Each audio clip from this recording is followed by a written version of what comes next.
Hello മച്ചമാരി, welcome back to Mallu explainer. ഇന്ന് നമ്മൾ കേൾക്കാൻ പോകുന്നത് ചെറിയൊരു ഹൊറർ മൂവിയാണ്. കഥയെക്കുറിച്ച് വളരെ ചുരുക്കിയൊന്ന് പറയുകയാണെങ്കിൽ, നമ്മുടെ കഥാനായിക റബേക്ക അവൾ ജോലി ചെയ്യുന്നത് ഒരു മോർച്ചറിയിലാണ്. സാധാരണ പകലാണ് അവൾ ജോലി ചെയ്യുക, പക്ഷേ ഒരു കാരണം കൊണ്ട് രാത്രിയിൽ ജോലി ചെയ്യേണ്ടി വന്നു. ആ രാത്രി സത്യം പറഞ്ഞാൽ ഒരു നരകം പോലെയായിട്ട് അവൾക്ക് മാറുകയാണ്. അവിടെ മരിച്ചു കിടക്കുന്ന ഓരോ ശവങ്ങൾക്കും അവളോട് ഓരോ കാര്യങ്ങൾ പറയാനുണ്ടായിരുന്നു. അന്ന് രാത്രി സംഭവിക്കുന്നത് എന്താണെന്ന് പോലും സത്യം പറഞ്ഞാൽ അവൾക്ക് മനസ്സിലാക്കാനേ പറ്റുന്നുണ്ടായിരുന്നില്ല. ശരിക്കും കിളി പാറുന്ന ഒരവസ്ഥ. വർഷങ്ങൾക്ക് മുന്നേ മരിച്ചുപോയ അവളുടെ അച്ഛന്റെ മരണത്തിന് കാരണമായ ചില സംഭവങ്ങൾ ഈ മോർച്ചറിയുമായി ബന്ധപ്പെട്ട് കിടക്കണമെന്ന് പിന്നീട് അവൾക്ക് മനസ്സിലായി. ശരിക്കും എന്താണ് ഇവിടെ സംഭവിക്കുന്നത്? അതാണ് ഈ കഥയിലൂടെ നമ്മൾ കേൾക്കാൻ പോകുന്നത്. അപ്പൊ പോവല്ലേ കഥയുടെ ഈ മായ ലോകത്തിലേക്ക്. So again welcome back to Mallu explainer. സിനിമയുടെ ആരംഭത്തിൽ തന്നെ റബേക്ക എന്നൊരു പെൺകുട്ടിയെ കാണിക്കുന്നുണ്ട്. അവളുടെ തൊട്ടു മുന്നിലായിട്ട് ഒരു സ്ട്രെച്ചറിൽ ഒരു ശവശരീരമുണ്ട്. അവൾ അത് നന്നായിട്ട് ക്ലീൻ ചെയ്തുകൊണ്ടിരിക്കുകയാണ്. എങ്ങനെ ഈ കാര്യങ്ങൾ വ്യക്തമായിട്ട് ചെയ്യണമെന്ന് അവൾക്ക് പറഞ്ഞു കൊടുക്കുന്നത് അവളുടെ തൊട്ടടുത്തുണ്ടായിരുന്ന റെയ്മോണ്ട് ആണ്. അയാളാണ് ഈ സ്ഥാപനം നടത്തുന്നത്. ആളുകൾ മരിച്ചു കഴിഞ്ഞാൽ ഇങ്ങോട്ടേക്ക് കൊണ്ടുവരും, അവരുടെ ശരീരമെല്ലാം ക്ലീൻ ചെയ്ത് കത്തിച്ചു കളയുക, അല്ലെങ്കിൽ വേണമെങ്കിൽ അവരുടെ കുടുംബക്കാർക്ക് തന്നെ ഈ ഒരു ബോഡി വിട്ടുകൊടുക്കുക. അപ്പൊ എന്തായാലും ആ ഒരു ശരീരം ക്ലീൻ ചെയ്യുന്ന പരിപാടിയാണ് ഇവിടെ നടക്കുന്നത്. എന്നാൽ റബേക്ക ഇവിടെ പുതുതായിട്ട് ജോയിൻ ചെയ്തതാണ്. അതുകൊണ്ട് തന്നെ കാര്യങ്ങൾ എങ്ങനെ ചെയ്യണമെന്ന് വ്യക്തമായിട്ട് തന്നെ റെയ്മോണ്ട് പറഞ്ഞു കൊടുക്കുന്നുണ്ട്. റബേക്കയാണെങ്കിൽ അതുപോലെ തന്നെ വളരെ കൃത്യമായിട്ട് ആ ശവശരീരം ക്ലീൻ ചെയ്യുന്നുണ്ട്. അതിന്റെ വായെല്ലാം മൂടിക്കിട്ടുകയാണ്. എന്നിട്ട്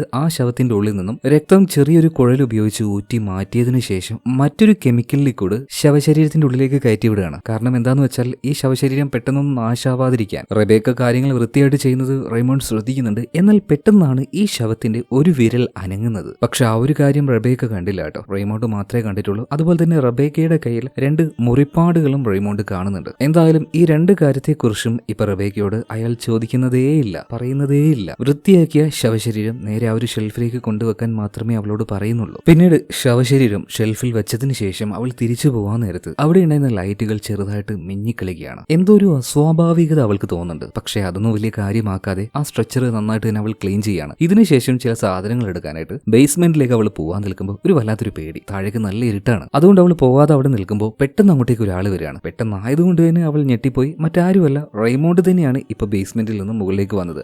എന്തിനാ ഇങ്ങോട്ടേക്ക് വന്നേന്ന് അയാൾ ചോദിച്ചപ്പോൾ റബേക്ക പറയണ ചില സാധനങ്ങൾ എടുക്കാൻ ഞാൻ താഴേക്ക് വരാൻ നിൽക്കുകയായിരുന്നു. എന്നാൽ അപ്പൊ തന്നെ റെയ്മോണ്ട് പറയണ വേണ്ട, ഒരു സാധനം എടുക്കാനായിട്ട് ബേസ്മെന്റിലേക്ക് നീ വരേണ്ട ആവശ്യമില്ല. നിനക്ക് വേണ്ട എല്ലാ കാര്യങ്ങളും ഞാൻ അവിടെ വെച്ചിട്ടുണ്ട്. എന്തായാലും ഇന്നത്തെ പണിയെല്ലാം കഴിഞ്ഞില്ലേ, വീട്ടിലേക്ക് പോയിക്കോ, നാളെ രാവിലെ വന്നാൽ മതി എന്ന് പറയണം. പിന്നീട് റബേക്ക അവിടുന്ന് പോയതിനു ശേഷം റെയ്മോണ്ട് ഒന്ന് താഴേക്ക് നോക്കുന്നുണ്ട്. എന്നിട്ട് അയാൾ ആ ഒരു കഥ കിടക്കുകയാണ്. എന്നാൽ അയാൾ പോയി കഴിഞ്ഞതിന് ശേഷം ആ താഴത്തെ മുറിയിൽ നിന്നും എന്തോ ഒരു നിഴൽ പോലെ അതിലൂടെ പോകുന്നത് നമ്മളെ കാണിക്കുന്നുണ്ട്. അങ്ങനെ പിറ്റേ ദിവസം രാവിലെയായി റെയ്മോണ്ടിനെ കാണാനായിട്ട് റബേക്ക ഇപ്പൊ അയാളുടെ വീട്ടിലേക്ക് വന്നിട്ടുണ്ട്. ഇപ്പൊ അയാളുടെ ഓഫീസിലിരിക്കുമ്പോൾ അവിടെ ഒരു പഴയ പെട്ടിയും അതിൽ ചില സിമ്പിളും അവൾ കാണുന്നുണ്ട്. എന്താണ് അത് എന്ന് മനസ്സിലാവാതെ അവൾ അതിലേക്ക് നോക്കി നിൽക്കുമ്പോൾ അങ്ങോട്ടേക്ക് റെയ്മോണ്ട് വരികയാണ്. പിന്നീട് റെയ്മോണ്ട് ആ ഒരു കാര്യം പറയുന്നുണ്ട്. റബേക്ക, എന്തായാലും നിന്റെ ജോലി അത് ഞാൻ സ്ഥിരപ്പെടുത്തിയിരിക്കുകയാണ്. എന്തായാലും ജോലിയൊക്കെ സെറ്റ് ആയതല്ലേ, നമുക്കൊന്ന് സെലിബ്രേറ്റ് ചെയ്താലോ, ഒന്ന് കുടിച്ചാലോ എന്ന് ചോദിക്കുകയാണ്. അപ്പൊ തന്നെ റബേക്ക പറയുന്നുണ്ട്, വേണ്ട, ഞാൻ മദ്യപിക്കാറില്ല. അതുപോലെ തന്നെ സാറേ, ഇനിയിപ്പോ ആ ഒരു ബോഡി ക്ലീനിങ്ങും കാര്യങ്ങളൊക്കെ ഞാൻ ഒറ്റയ്ക്ക് തന്നെ ചെയ്താൽ മതിയല്ലോ അല്ലേ, ഇനിയിപ്പോ ഒരു സപ്പോർട്ടിന്റെ ആവശ്യമില്ല. ഇതേ സമയത്ത് തന്നെ ഈ റെയ്നോൾഡ് പറയണം, ശരിയാണ്, ഇനി ഞാൻ നിന്റെ കൂടെ നിൽക്കേണ്ട ആവശ്യമില്ല. ഒരു കാര്യം ചെയ്യ്, പകൽ സമയത്ത് നീ ജോലി ചെയ്തോ, രാത്രിയാകുമ്പോൾ ഞാൻ വർക്ക് ചെയ്തോളാം. എന്നാ പിന്നെ എനിക്ക് കുറച്ച് വിശ്രമിക്കാനും കഴിയുമല്ലോ. ഇപ്പൊ റബേക്ക പറയണ, സാറേ, രാത്രി വർക്ക് ചെയ്യുന്നതിലും എനിക്ക് കുഴപ്പമൊന്നുമില്ല കേട്ടോ. എന്നാൽ അപ്പൊ തന്നെ റെയ്മോണ്ട് പറയണം, വേണ്ട, രാത്രി വർക്ക് ചെയ്യണ്ട, ഞാൻ പറയുന്നത് മാത്രം കേട്ടാൽ മതി എന്ന് പറയാം. ഇതേ നേരം തന്നെ റബേക്കയ്ക്ക് നന്നായിട്ട് തലവേദന വരുന്നുണ്ട്. നെറ്റി ചുളുക്കി അവൾ തലയിൽ തൊട്ട സമയത്ത് റെയ്മോണ്ടിന് അത് മനസ്സിലായി. എന്നാൽ അയാൾ അതിനെക്കുറിച്ചൊന്നും ചോദിച്ചില്ല. എന്നിട്ട് റബേക്കയുടെ അയാൾ പറയണം, നീ എന്തായാലും വീട്ടിലേക്ക് പോയിക്കോ, വിശ്രമിച്ചോ, ഞാൻ വിളിക്കുമ്പോൾ വന്നാൽ മതി എന്ന് പറയാം. പിന്നീട് റബേക്ക പോയി കഴിഞ്ഞപ്പോൾ ഈ റെയ്മോണ്ട് ഒരു സിഗരറ്റ് വലിച്ചുകൊണ്ട് ഇയാളിങ്ങനെ പറയുന്നുണ്ട്, ഇത് പിന്നെയും നടക്കുകയാണല്ലോ, ഇതിനൊന്നും നിർത്താൻ കഴിയുന്നില്ലല്ലോ, അതായത് എന്തോ ഒന്ന് സംഭവിക്കുന്നുണ്ട്.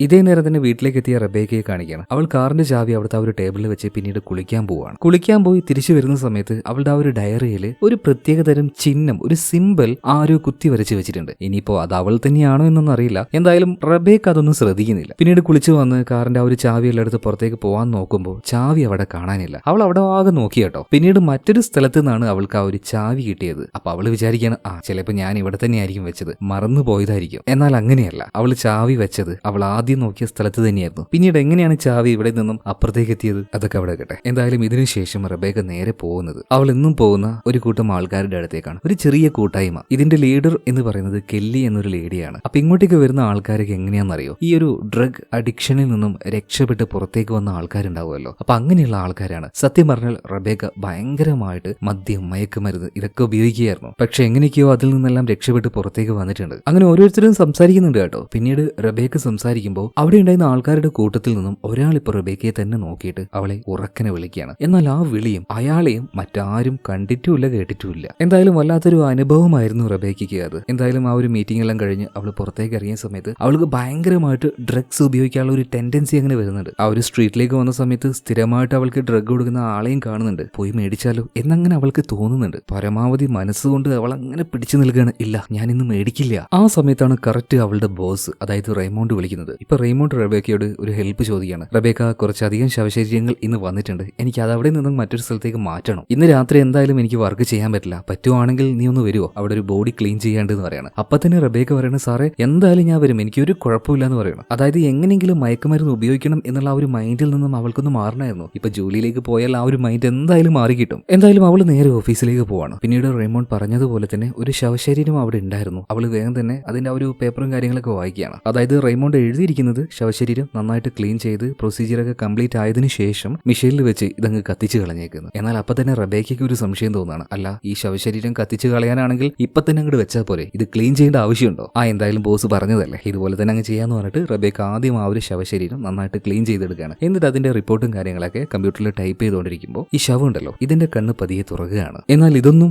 റബേക്ക കാണുന്നില്ല. എന്തായാലും കമ്പ്യൂട്ടറിൽ എല്ലാ റിപ്പോർട്ടും അടിച്ചു വെച്ചതിന് ശേഷം ഈ ശവശരീരം മെഷീനിലേക്ക് വെച്ച് അവൾ കത്തിച്ച് കളയാണ്. പിന്നീട് അവിടുത്തെ ആ ഒരു ജോലിയെല്ലാം കഴിഞ്ഞതിന് ശേഷം അവൾ വെറുതെ ഒന്ന് പുറത്തേക്ക് നോക്കിയപ്പോൾ അവളുടെ കാറിന്റെ ഡോറൊക്കെ ആരോ തുറന്നിട്ടിരിക്കുകയാണ്. ഇതിപ്പോ ആരോ തുറന്നിട്ടത് അവൾക്കൊന്നും മനസ്സിലാവാത്തതുകൊണ്ട് വേഗം തന്നെ പുറത്തേക്ക് പോയി ആ ഡോറെല്ലാം അടച്ച് തിരിച്ചു വന്നപ്പോൾ തലയ്ക്ക് ഭയങ്കര വേദന, തല കറങ്ങുന്നത് പോലെയൊക്കെ തോന്നുകയാണ്. അവളിങ്ങനെ തല മുറുകെ പിടിച്ചു. പിന്നെ പെട്ടെന്ന് കണ്ണു തുറന്നു നോക്കുമ്പോൾ അവൾ നിൽക്കുകയല്ല ചെയ്യുന്നത്, ഇരിക്കുകയാണ് ചെയ്യുന്നത്.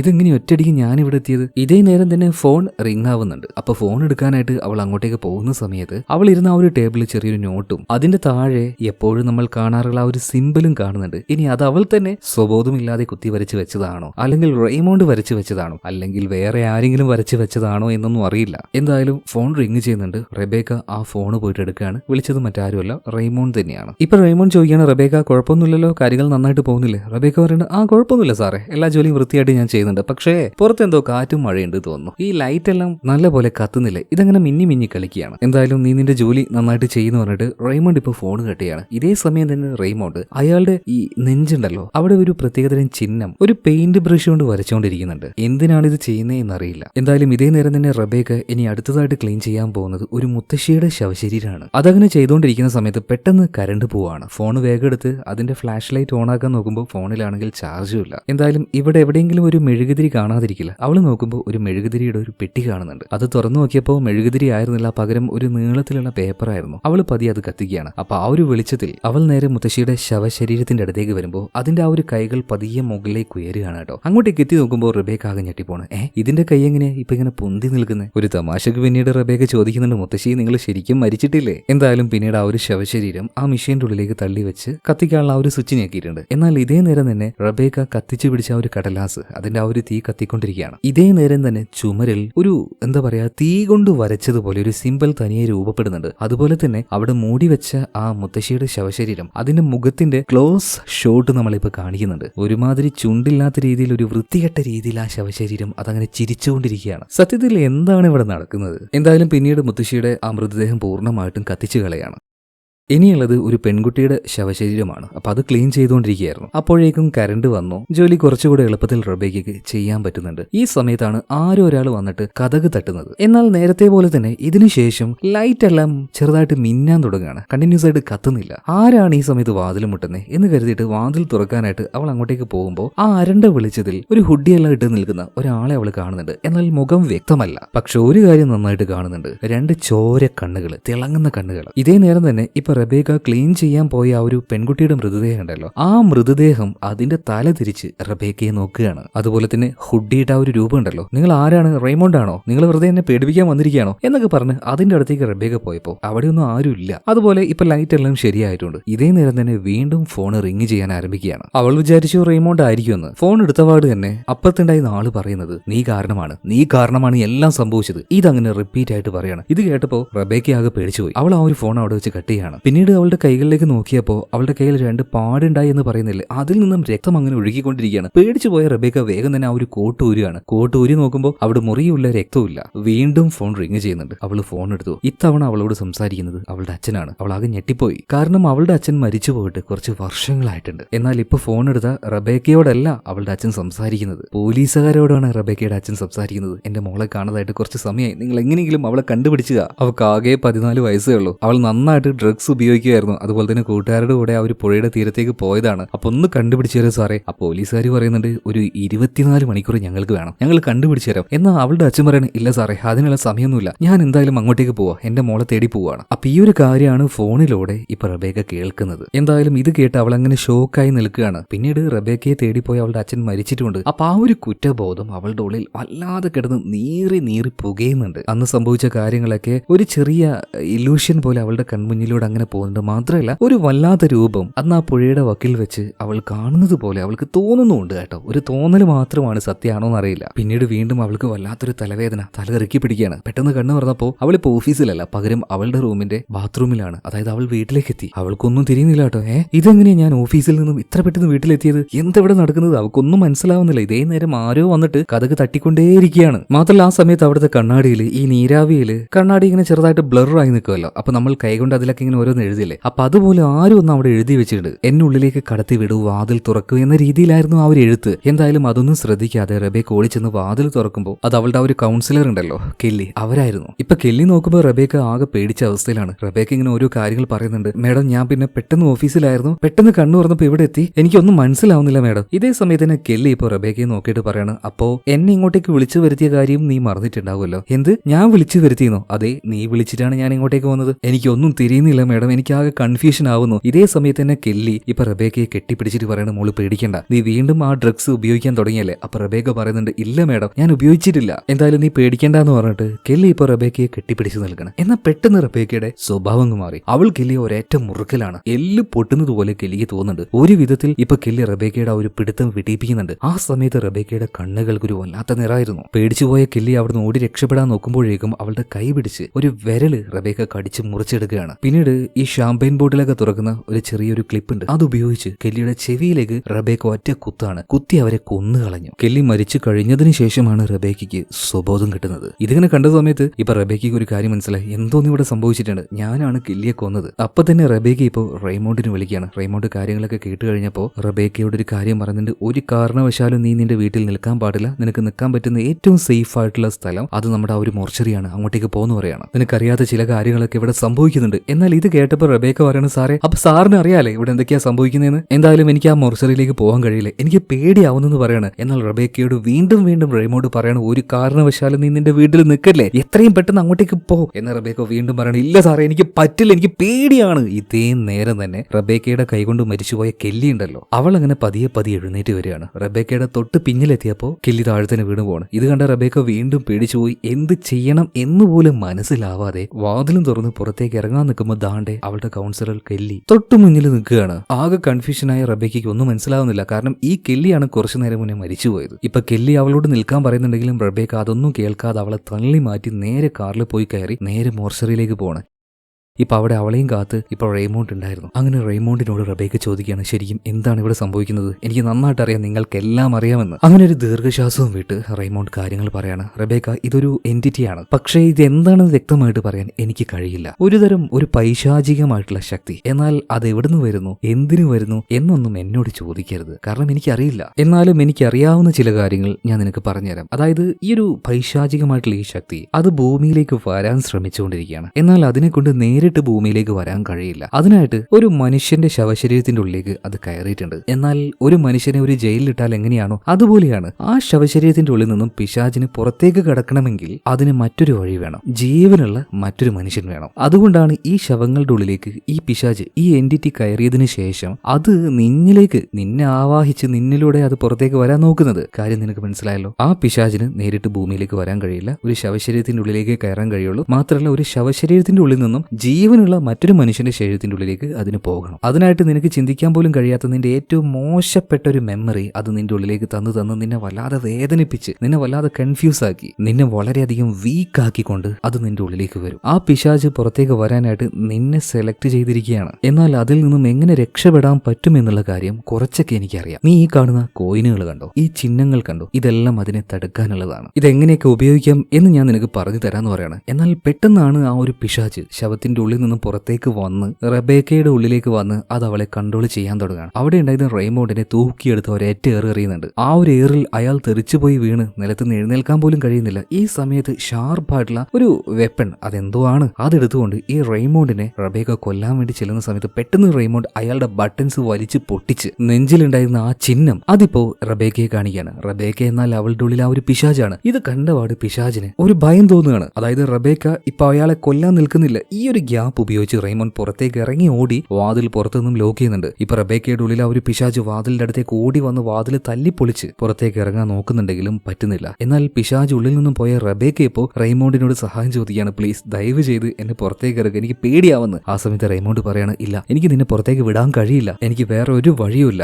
ഞാൻ നിനക്ക് എല്ലാ കാര്യങ്ങളും പറഞ്ഞുതരാം, നീ എന്തായാലും അവിടെ നിന്ന് സർവൈവ് ചെയ്യുന്നു പറയണം. ഇതേ നേരം തന്നെ ആ മോർച്ചറിയുടെ പല ഭാഗത്തു നിന്നും ചില ശബ്ദങ്ങൾ കേൾക്കുന്നുണ്ട്. മാത്രമല്ല ഒരു പ്രത്യേക രീതിയിലുള്ള ഒരു വെള്ള കളർ പിശാചിനെ അവൾ കാണുന്നുമുണ്ട്. ഏതെങ്കിലും ഒരു വഴിയിലൂടെ ഓടി രക്ഷപ്പെടാനായിട്ട് പല ഭാഗത്തൂടെയും അവൾ ഓടി നോക്കുന്നുണ്ട്. ഒരു ജനാലയും ഒരു വാതിലും ഒന്നും തുറക്കാൻ കഴിയുന്നില്ല. പൂർണ്ണമായിട്ടും അവൾ അതിന്റെ ഉള്ളിൽ പെട്ടുകിടക്കുകയാണ്. ഫോൺ വിളിച്ച് ആരോടെങ്കിലും സഹായം ചോദിക്കാമെന്ന് കരുതിയാൽ ഒരാളെ പോലും വിളിക്കാൻ പറ്റുന്നില്ല, ഫോണിന്റെ കണക്ഷൻ ഇല്ല. അങ്ങനെ ഇല്ലാത്ത ധൈര്യവും സംഭരിച്ച് അവൾ അവിടെ ഉണ്ടായിരുന്ന ചില ബുക്കുകൾ നോക്കുകയാണ്. അതിൽ എന്തൊക്കെയോ ചില കാര്യങ്ങൾ റെയ്മോണ്ട് എഴുതി വെച്ചിട്ടുണ്ട്. എന്നാൽ അത് പൂർണ്ണമായിട്ടും വായിക്കാൻ അവളെ കൊണ്ട് കഴിയുന്നില്ല. കാരണം അവൾ നേരത്തെ കത്തിച്ചു കളഞ്ഞ ഒരു മുത്തശ്ശി ഉണ്ടല്ലോ, ആ മുത്തശ്ശി ജനാലയുടെ അരികിൽ വന്നിട്ട് മോളെ ഒന്ന് കതക് തുറക്ക്, ഒന്ന് കതക് തുറക്ക്, ഒന്ന് കതക് തുറക്ക് എന്ന് പറഞ്ഞിട്ട് അതിന്റെ ആ ഒരു ട്യൂൺ അങ്ങനെ മാറി വരികയാണ്. പേടിച്ചു പോയ അവള്. ഇതേ നേരം തന്നെ വർഷങ്ങൾക്ക് മുന്നേ മരിച്ചുപോയ അവളുടെ അച്ഛനും അങ്ങോട്ടേക്ക് വരികയാണ്. അയാളുടെ കയ്യിൽ ചെറിയൊരു കത്തി ഉണ്ടായിരുന്നു. പതി അവളുടെ അടുത്തേക്ക് വന്നിട്ട് പറയാണ്, മോളെ ഞാൻ മരിക്കാൻ കാരണക്കാരൻ ഈയാണ്, നിനക്ക് അതിലൊരു തരി കുറ്റബോധം ഇല്ലാലേ, എന്തായാലും എന്റെ അരികിലേക്ക് വാ, ഒരു ചെറിയ കാര്യം ചെയ്താൽ മതി, നിന്റെ കയ്യിൽ നീ ചെറിയൊരു മുറിവുണ്ടാക്ക്, കുറച്ച് രക്തം പുറത്തേക്ക് കൊണ്ടുപോവാ, ഇത്ര ചെയ്താൽ മതി. എന്നാൽ ഇത് കണ്ട്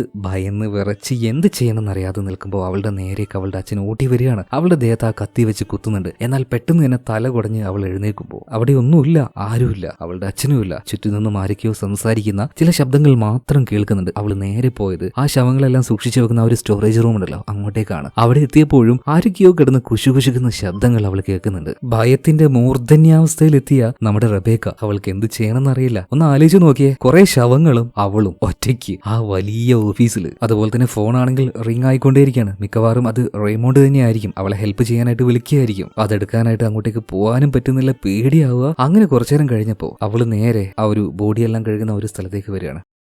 ഇപ്പൊ അവിടെ വന്ന് നോക്കുമ്പോൾ അവൾ അവസാനമായിട്ട് കിഴുകാനെടുത്ത ആ ഒരു പെൺകുട്ടി ഉണ്ടല്ലോ, അവളുടെ മൃതശരീരം അവിടെയുണ്ട്. കുറച്ചു മുന്നേ അത് അവിടെ ഇല്ലായിരുന്നു. അതിന്റെ അടുത്തേക്ക് അവൾ എത്തിയപ്പോൾ പെട്ടെന്ന് തന്നെ അത് എഴുന്നേറ്റ് നിൽക്കുകയാണ്. എന്നിട്ട് അവളോട് പറയാണ്, നീ ഞാൻ പറഞ്ഞതുപോലെ കൈ ചെറുതായിട്ടൊന്ന് മുറുകി നിന്റെ ഒരു ഇച്ചിരി രക്തം പുറത്തേക്ക് കൊണ്ടുപോകാന്ന് പറയാണ്. അതായത് അവളുടെ അച്ഛൻ എന്താണോ വന്ന് പറഞ്ഞത് അതേ കാര്യം തന്നെ. പേടിച്ചുപോയ റബേക്ക ആ ഒരു മൃതദേഹത്തെ അവളെ തട്ടിയിടുകയാണ്. അത് വീണ്ടും അവളുടെ അടുത്തേക്ക് വരാൻ നോക്കുമ്പോൾ ഈ ശവത്തിന്റെ ഉള്ളിൽ നിന്നും രക്തം കുത്തിയെടുക്കുന്ന ആ ഒരു ചെറിയ കമ്പി ഉണ്ടല്ലോ, അതെടുത്ത് അതിനെ കുത്തി അതിന്റെ കൈകൾ ഇപ്പോൾ റബേക്ക വേഗം തന്നെ കെട്ടിയിടുകയാണ്. ഇതേ നേരം ഫോൺ റിംഗ് ആയിക്കൊണ്ടിരിക്കുന്നുണ്ടല്ലോ, ഫോൺ വേഗം പോയിട്ട് എടുക്കുന്നുണ്ട്. വിചാരിച്ചതുപോലെ തന്നെ വിളിച്ചത് റെയ്മോണ്ട് ആയിരുന്നു. റെയ്മോണ്ടിനോട് ഇപ്പൊ റബേക്ക കാര്യങ്ങളൊക്കെ പറഞ്ഞപ്പോൾ റെയ്മോണ്ട് പറയാണ്, അതായത് ആ ശവശരീരത്തിന്റെ ഉള്ളിൽ ആ പിശാച് കയറി കഴിഞ്ഞു. അപ്പൊ അതിനെ നിനക്ക് കൺട്രോൾ ചെയ്യാൻ പറ്റുന്നില്ലെങ്കിൽ കുറച്ച് കടന്ന കൈ നീ ചെയ്യേണ്ടി വരും. എന്താണ് അത് എന്ന് റബേക്ക ചോദിക്കുകയാണ്. അപ്പൊ റെയ്മോണ്ട് പറയാണ്, നിന്റെ കൈ ചെറുതായിട്ടൊന്ന് മുറിച്ച് അതിലെ രക്തം അതിന്റെ തലയിലാക്കി കൊടുക്കുക, എന്നിട്ട് അതിനെ കത്തിച്ചു കളയാ. ചെയ്യാൻ പേടിയുണ്ടായിരുന്നെങ്കിലും ഭയമുണ്ടായിരുന്നെങ്കിലും റബേക്ക അവസാനം അത് ചെയ്യാൻ തീരുമാനിക്കുകയാണ്. ഒരു ചെറിയ കത്തിയെടുത്ത് അവളുടെ കയ്യിലൊരു മുറിയാക്കി ആ രക്തം ഇപ്പൊ ഈ ശവത്തിന്റെ തലയിലാക്കി അത് അതിനെ കൊണ്ടേ കത്തിക്കുകയാണ്. എല്ലാം തീർന്നല്ലോ, രക്ഷപ്പെട്ടല്ലോ എന്ന് കരുതി അവൾ ആശ്വസിച്ച് നിൽക്കുമ്പോഴാണ് പെട്ടെന്നൊരു ഇലൂഷൻ വരുന്നത്. അതായത് 10-14 വയസ്സുള്ള സമയത്ത് അവൾ നന്നായിട്ട് മയക്കുമരുന്ന് ഉപയോഗിക്കായിരുന്നല്ലോ. ആ സമയത്ത് ആ അഡിക്ഷൻ കാരണം അവളെ പിടിച്ചു കെട്ടി ഒരു സ്ട്രക്ചറിൽ കൊണ്ടുപോകുന്ന കാര്യം അവൾക്ക് അങ്ങനെ ഓർമ്മ വരികയാണ്. മാത്രമല്ല ചെറിയ കുട്ടിയായിരിക്കുന്ന അവള്, അതുപോലെ തന്നെ ഇപ്പത്തെ അവള് രണ്ടും അങ്ങനെ മാറി മാറി വരുന്നത് പോലെ അവൾക്ക് തോന്നി. അവസാനം അവൾ കണ്ണുറത്ത് നോക്കുമ്പോൾ അവൾ ഇപ്പോൾ ഉള്ളത് ശവശരീരങ്ങൾ കത്തിക്കുന്ന ആ മിഷീൻ്റെ ഉള്ളിലാണ്. മരണഭയം എന്ന് പറഞ്ഞാൽ ഞാൻ ഇപ്പൊ കത്തി തീരും എന്നുള്ള ആ ഒരു ഫീലിലേക്ക് അവൾ എത്തുകയാണ്. സത്യം പറയാലോ, വേറെ ഏതെങ്കിലും മനുഷ്യരാണെങ്കിൽ ഇപ്പൊ തന്നെ ഹാർട്ട് അറ്റാക്ക് വന്ന് മരിച്ചു പോയിട്ടുണ്ടാവും. എന്നാൽ സ്വയം കൺട്രോൾ അത് തിരിച്ചു പിടിച്ച് റബേക്ക സ്വയം അങ്ങോട്ട് തന്നെ പറയാണ്, ഇത് വെറും ഇലൂഷനാണ്, ഇത് യാഥാർത്ഥ്യമല്ല, ഇത് സത്യമല്ല. അങ്ങനെ അവൾ ആ ഒരു സ്വബോധത്തിലേക്ക് തിരിച്ചു വന്നു കേട്ടോ. എന്തായാലും കുറച്ചു നേരം കൊണ്ട് അവൾ ഒരുപാട് കഷ്ടപ്പെട്ടു പോയി എന്ന് പറയാം. എന്തായാലും ഇതിനുശേഷം നേരെ പോയിട്ട് റെയ്മോണ്ടിനെ വിളിക്കുകയാണ്. ഇപ്പൊ ഫോൺ കണക്ട് ആയി. റെയ്മോണ്ടിനോട് റബേക്ക പറയണം, നിങ്ങൾ പറഞ്ഞതുപോലെ എന്റെ രക്തം എടുത്ത് അവളുടെ തലയിലാക്കി ആ ശവശരീരം ഞാൻ കണ്ട് കത്തിച്ചു കളഞ്ഞു, എന്നിട്ടും യാതൊരു മാറ്റവും എനിക്ക് ഇവിടുന്ന് രക്ഷപ്പെടാൻ പറ്റുന്നില്ല. ഈ സമയത്ത് റെയ്മോണ്ട് ചോദിക്കുകയാണ്, റബേക്ക നീ എന്ത് ഈ പറയുന്നത്? കഴിഞ്ഞ 1.5 മണിക്കൂറായിട്ട് ഞാൻ നിന്നെ വിളിക്കാൻ ശ്രമിച്ചുകൊണ്ടിരിക്കുകയാണ്, കോളൊന്ന് കണക്ട് ആയിട്ട് പോലും ഇല്ല.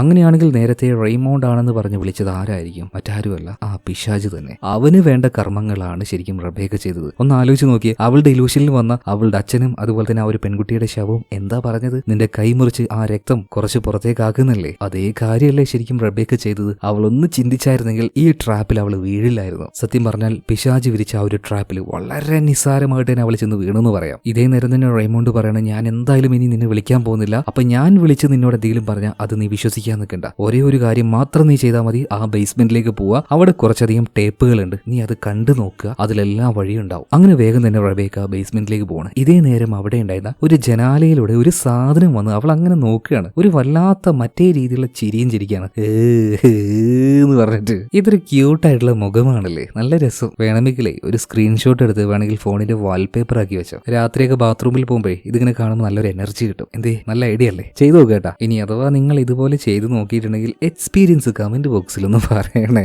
അതൊക്കെ അവിടെ നിൽക്കട്ടെ. നമ്മുടെ റബേക്ക നേരെ ബേസ്മെന്റിലേക്ക് പോയല്ലോ. ബേസ്മെന്റിലേക്ക് പോയിട്ട് ഇപ്പൊ റെയിൻമോണ്ട് പറഞ്ഞതുപോലെ തന്നെ അയാളുടെ കുറച്ച് കാസറ്റുകൾ അവിടെ ഉണ്ടായിരുന്നു. അത് ഇട്ട് അവൾ ആ ഒരു വീഡിയോസ് കാണാൻ തുടങ്ങുകയാണ്. അതിൽ റെയ്മോണ്ട് തന്നെ ചില കാര്യങ്ങൾ പറയുന്ന വീഡിയോസ് ആയിരുന്നു കേട്ടോ. വളരെയധികം പേടിപ്പിക്കുന്ന ചില കാര്യങ്ങളും അതിൽ അയാൾ പറയുന്നുണ്ട്. കുറച്ച് വർഷമായിട്ട് ഇവിടുത്തെ ഒരു പെട്ടിയിൽ ബാധ കയറിയ ഒരു സ്ത്രീയെ അയാൾ പൂട്ടിയിട്ടിട്ടുണ്ട്. അതിന്റെ ശബ്ദം ഇപ്പോ അവർക്ക് കേൾക്കാം. മാത്രമല്ല ബാധ കയറിയ ആ ഒരു സ്ത്രീയുടെ ഉള്ളിൽ നിന്നും ഊറ്റിയെടുത്ത രക്തത്തിന്റെ കുറച്ച് ബോട്ടിൽസ് അവിടെയുണ്ട്. ഇനി എങ്ങാനും വേറെ ആരുടെയെങ്കിലും ഉള്ളിലേക്ക് ആ ബാധ കയറിയാൽ ഈ രക്തം ഉപയോഗിച്ച് ആ പിശാചിനെ പുറത്തേക്ക് വലിച്ചെടുക്കാം. അതുപോലെ തന്നെ ഇപ്പൊ ഏത് ശവശരീരത്തിന്റെ ഉള്ളിലേക്കാണ്, അതായത് മുകളിലെ മോർച്ചറിയിൽ വെച്ച ഏത് ശവശരീരത്തിന്റെ ഉള്ളിലേക്കാണ് അവൻ കയറിയിരിക്കുന്നത് എന്ന് വ്യക്തമായിട്ട് മനസ്സിലാക്കി അവന്റെ പേരും വ്യക്തമായിട്ട് മനസ്സിലാക്കിയാൽ മാത്രമേ നമുക്ക് അവനെ നശിപ്പിക്കാൻ കഴിയുള്ളൂ. അപ്പൊ അതിനുവേണ്ടി ഈ ബിൽഡിങ്ങിന്റെ പല ഭാഗത്തായിട്ട് ചില സമയങ്ങളിൽ സിമ്പിൾസ് തനിയെ രൂപപ്പെടും. അത് ആദ്യം പോയിട്ട് നീ കണ്ടുപിടിക്കണം. അങ്ങനെ നേരത്തെ മെഴുകുതിരിയാണെന്ന് വിചാരിച്ച് അവളൊരു പേപ്പർ കത്തിച്ചുകൊണ്ട് പോയില്ലേ, ആ ഒരു പേപ്പറും കത്തിച്ച് അങ്ങനെ നടക്കുന്ന സമയത്ത് അവിടുത്തെ ചുമരിൽ ഒരു സിമ്പിൾ ഇപ്പോൾ അവൾ കാണുന്നുണ്ട്. അത് നന്നായിട്ട് തന്നെ അവൾ ഓർത്തു വെക്കുകയാണ്. പിന്നീട് അവൾ നേരെ പോകുന്നത് മോർച്ചറിയുടെ ആ ഒരു ഭാഗത്തേക്കാണ്. അവിടെ ഒരുപാട് ശവശരീരങ്ങളുണ്ട്. ആ ചെറിയ വെളിച്ചത്തിൽ അവൾ അങ്ങനെ നോക്കുമ്പോൾ പെട്ടെന്ന് അവളുടെ അച്ഛൻ അവളുടെ അടുത്തേക്ക് വന്നിട്ട് പറയാണ്, നീ ഇതൊന്നും ചെയ്യേണ്ട ആവശ്യമില്ല, നീ ചെയ്യുന്നത് വളരെയധികം വിഡ്ഢിത്തരമായിട്ടുള്ള കാര്യങ്ങളാണ്, ഇതൊക്കെ ചെയ്യുന്നത് നിർത്തിയേക്കെന്ന് പറഞ്ഞിട്ട് അവളുടെ കഴുത്തിൽ കയറി പിടിക്കുകയാണ്. അവൾ ആകെ പേടിച്ചു പോയി. പിന്നീട് സുബോധം വന്ന് നോക്കുമ്പോൾ അവൾ തന്നെയാണ് അവളുടെ കഴുത്തിൽ കയറി പിടിച്ചിരിക്കുന്നത്.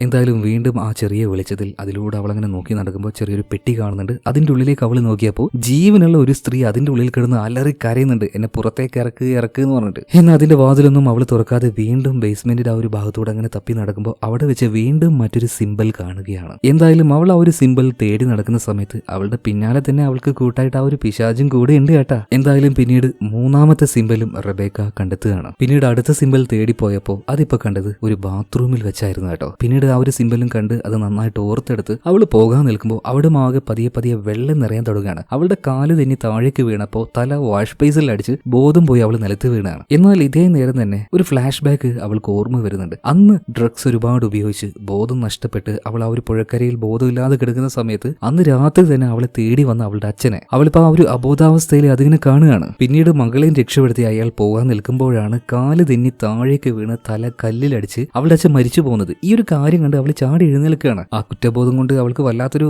മാനസികമായിട്ടുള്ള വേദനയും അനുഭവപ്പെടുന്നുണ്ട് കേട്ടോ. എന്തായാലും വേഗം തന്നെ അവൾ ഇവിടുന്ന് എഴുന്നേറ്റു. 4 സിമ്പിളും അവളിപ്പോ കണ്ടു കഴിഞ്ഞു. ആ 4 സിമ്പിളുള്ള 4 കോയിൻ എടുത്ത് ഒരു പ്രത്യേക പ്ലേറ്റിൽ ഇത് അലൈൻ ചെയ്ത് വെക്കുന്നുണ്ട് അവള്. ഇതേ നേരം തന്നെ ബേസ്മെന്റിലെ ആ മുറിയിൽ നിന്നും ആ സ്ത്രീ അങ്ങനെ കണ്ടിന്യൂസ് ആയിട്ട് ഒച്ചയും വിളിയും ഉണ്ടാക്കിക്കൊണ്ടിരിക്കുകയാണ്. പിന്നീട് റബേക്കയ്ക്ക് തന്നെ തോന്നുകയാണ് അവരെ തുറന്നു വിട്ടാലോ, രക്ഷപ്പെടുത്തിയാലോ. അങ്ങനെ രണ്ടും കെട്ട ആ ഒരു മനസ്സിൽ അവൾ നേരെ ആ ഒരു പെട്ടിയുടെ അടുത്തേക്ക് എത്തി. ആ ഒരു പെട്ടി തുറക്കാൻ നിൽക്കുമ്പോൾ അവളുടെ മനസ്സ് പെട്ടെന്ന് മാറുകയാണ്. വേണ്ട, ഇതെന്തോ ഒരു അപകടം ഞാൻ ചെയ്യാൻ പോവാണ് എന്നുള്ളൊരു തോന്നൽ അവൾക്ക് വരികയാണ്. അതുകൊണ്ട് ചെയ്തില്ല, തുറന്നില്ല. എല്ലാ പ്രശ്നവും തീർന്നതിന് ശേഷം ഇവരെ തുറന്നു വിടാന്ന് അവൾ വിചാരിക്കുകയാണ്. പെട്ടെന്ന് തന്നെ അവൾ എന്താക്കി, അവിടുത്തെ ഷെൽഫിൽ ഈ സ്ത്രീയുടെ രക്തം ഒരുപാട് അവിടെ ബോട്ടിലാക്കി വെച്ചിട്ടുണ്ട്. അതായത് ആദ്യം ഇവരുടെ ശരീരത്തിലേക്കാണ് ആ പിശാച് കയറിയത്. അതുകൊണ്ട് പിന്നീട് ആരുടെ ദേഹത്തേക്കും ആ പിശാച് കയറിയാലും ഇവരുടെ രക്തം ഉപയോഗിച്ച് തന്നെ ആ പിശാചിനെ നശിപ്പിക്കാൻ കഴിയും. പിന്നീട് ഈ രക്തം എടുത്തുകൊണ്ട് അവൾ നേരെ ശവങ്ങൾ ഒരുപാടധികം സൂക്ഷിച്ചിട്ടുള്ള ആ റൂമിലേക്ക് പോവാണ്. എന്നിട്ട് അവിടെയുള്ള ഓരോ ശവശരീരവും വലിച്ചു നോക്കുന്നുണ്ട്. ഏത് ശവശരീരത്തിലാണ് അവൾ കണ്ട അതുപോലെയുള്ള ചിഹ്നങ്ങൾ ഇല്ലയെന്ന്. അങ്ങനെ കുറെ നോക്കിയപ്പോൾ ഒന്നിന്റെ ദേഹത്ത് അവൾ ഇതുപോലെയൊന്ന് കണ്ടു. അവൾ വേഗം തന്നെ ആ ഒരു പ്ലേറ്റ് ഇയാളുടെ നെഞ്ചത്തേക്ക് അങ്ങ് വെച്ചു കൊടുക്കുകയാണ്. അതായത് അവൾ ചുമരിൽ കണ്ട വ്യത്യസ്തങ്ങളായിട്ടുള്ള പലതരം ചിഹ്നങ്ങളുണ്ടല്ലോ, ഇതെല്ലാം വന്ന ആ ഒരു കോയിൻ ഈ പ്ലേറ്റിൽ കറക്റ്റ് ആയിട്ട് വെച്ച് ആ പ്ലേറ്റ് ഇപ്പൊ ഇയാളുടെ നെഞ്ചിൽ കൊണ്ടുപോയി വെച്ചു. ആ സമയത്ത് തന്നെ ജീവൻ വെച്ചതുപോലെ ഇയാൾ കിടന്ന് അനങ്ങാൻ തുടങ്ങുകയാണ്. ഇയാളുടെ ശരീരമൊക്കെ കെട്ടിവെച്ച് ഇയാളുടെ ദേഹത്തേക്ക് പിന്നീട് റബേക്ക ഒരു കുഴൽ ഉപയോഗിച്ച് അയാളുടെ ഞരമ്പുകളിലേക്ക് നേരത്തെ ബാധ കയറിയ ആ ഒരു സ്ത്രീയുടെ രക്തം ഉണ്ടല്ലോ ഇപ്പൊ ബോട്ടിൽ കൊണ്ടുവന്നത് ആ രക്തം കയറ്റി വിടുകയാണ്. ഇത് കയറ്റി കഴിഞ്ഞപ്പോൾ ഇയാളുടെ നെറ്റിയിൽ തീ കൊണ്ട് കുത്തിയതുപോലെ ഒരു പാട് രൂപപ്പെട്ടു വരുന്നുണ്ട്. ശരിക്കും അതാണ് ഇയാളുടെ ശരീരത്തിന്റെ ഉള്ളിലേക്ക് കയറിയ ആ ഒരു പിശാച്. എന്തായാലും അയാൾ പറഞ്ഞതുപോലെ എല്ലാം ചെയ്തു കഴിഞ്ഞു. ഇനി ഒരേ ഒരു കാര്യം ചെയ്താൽ മതി, ഈ ദേഹം കൊണ്ടുപോയിട്ട് വേഗം കത്തിച്ചു കളയുക. അവൾ അങ്ങനെ ആ ഒരു ശവശരീരം നേരെ ആ ഒരു മെഷീന്റെ ഉള്ളിലേക്ക് കയറ്റി വെച്ച് കത്തിച്ചു കളയണം.